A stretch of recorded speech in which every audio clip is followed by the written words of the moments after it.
Lo mencioné anteriormente. El nivel de rentabilidad del sector financiero privado ecuatoriano es del 12%. Las utilidades, calificadas por la Revolución Ciudadana como exageradas, extraordinarias, se quedan cortas. Si comparamos la rentabilidad de nuestra banca con lo que ocurre en otros países de la región, echemos un vistazo. Por ejemplo, la banca peruana obtuvo una rentabilidad del 23% en el 2011, Colombia del 25%, Chile 20%, Argentina 27%, Brasil casi 20%. ¿Por qué es importante la rentabilidad de la banca privada? 3 razones. Razón número 1. La solvencia de la banca depende de la capacidad brindada por el nivel patrimonial de las entidades financieras para soportar las pérdidas inesperadas y las crisis que les depara el futuro. La razón es muy sencilla. Si se materializan los riesgos, es decir, si ocurren sucesos adversos, el banco no puede dejar de atender sus obligaciones con sus depositantes. Ahora, el gobierno dice, tranquilos ecuatorianos, sus depósitos están asegurados. Eso es cierto, pero es la mitad de la historia. No nos dicen por qué eso es cierto. Los depósitos están asegurados gracias al encaje bancario o coeficiente de caja que los bancos están obligados a cumplir. Y gracias al pago por seguro de depósitos que la banca privada responsablemente ha pagado año tras año. Ustedes mismos pueden revisar los informes en la página web del Banco Central o de la Superintendencia de Bancos. El punto es que ese dinero no se toque. Se trata de que esas reservas crezcan, no lo inverso. Los bancos otorgan préstamos bajo su cuenta y riesgo, y por lo tanto los riesgos deben asumirlos con su propio patrimonio. Existen otros riesgos importantes que deben ser cubiertos también por el patrimonio. Ejemplo, los préstamos no devueltos, obviamente. Y los riesgos operacionales, es decir, aquellos que tienen que ver con defraudaciones, litigios, robos, procesos deficientes, etcétera, etcétera. Las entidades bancarias que no conocen, administran y controlan adecuadamente sus riesgos están llamadas a desaparecer irremediablemente. Y avanzamos a la razón número 2. La suficiencia patrimonial es fundamental para garantizar el crecimiento de las carteras crediticias de los bancos. Entidades con un patrimonio amplio y holgado, generado a partir de altas utilidades reinvertidas, tendrán siempre la capacidad de otorgar préstamos abundantes en los periodos de bonanza y crecimiento económico.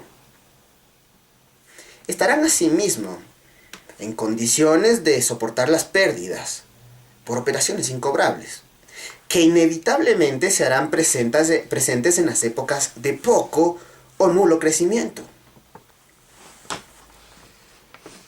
Excluyendo la posibilidad de acudir a los mercados de capitales, la única fuente alterna de recursos para reforzar el capital de un banco privado está constituida por las utilidades generadas al final del periodo.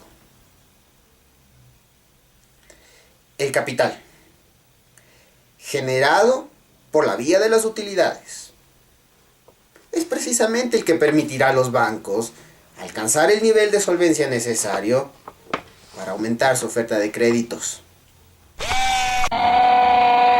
Y razón número 3. El patrimonio ayuda a la reactivación económica.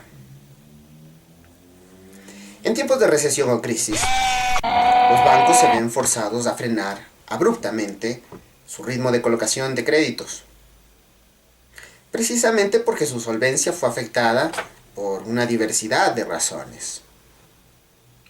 Entre ellas se destacan 2. 1. La expansión del portafolio de créditos, que caracteriza la etapa precedente a la crisis. Y 2, la pesada carga fiscal, es decir, el conjunto de impuestos a cancelar. Sin embargo, los sistemas financieros privados, beneficiados con buenas utilidades y que actúan responsablemente, incrementarán su patrimonio. Podrán incluso, en épocas económicamente desventajosas, entregar préstamos productivos a pequeños, medianos y grandes empresarios. Esto a su vez contribuirá obviamente a reanimar la economía nacional. A manera de conclusión, ¿cuál es el fondo del asunto?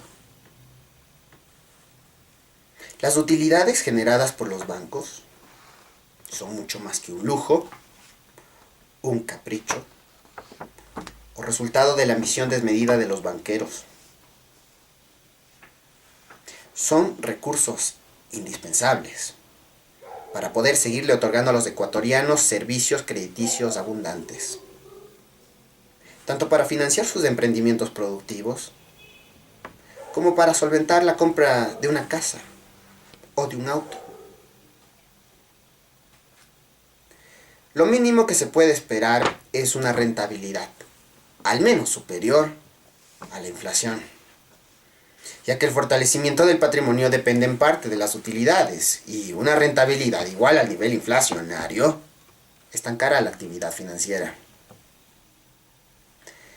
No podemos permitir que las ideologías y los conceptos de justicia social muy particulares se interpongan a los métodos que efectivamente sí reducirán la pobreza y que sí traerán mayor igualdad.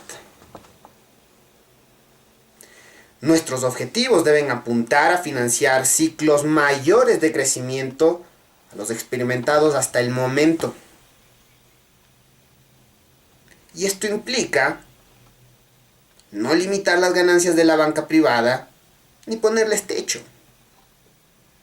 O si no, su capacidad de generar flujo positivo neto permanente en el tiempo estará seriamente comprometida.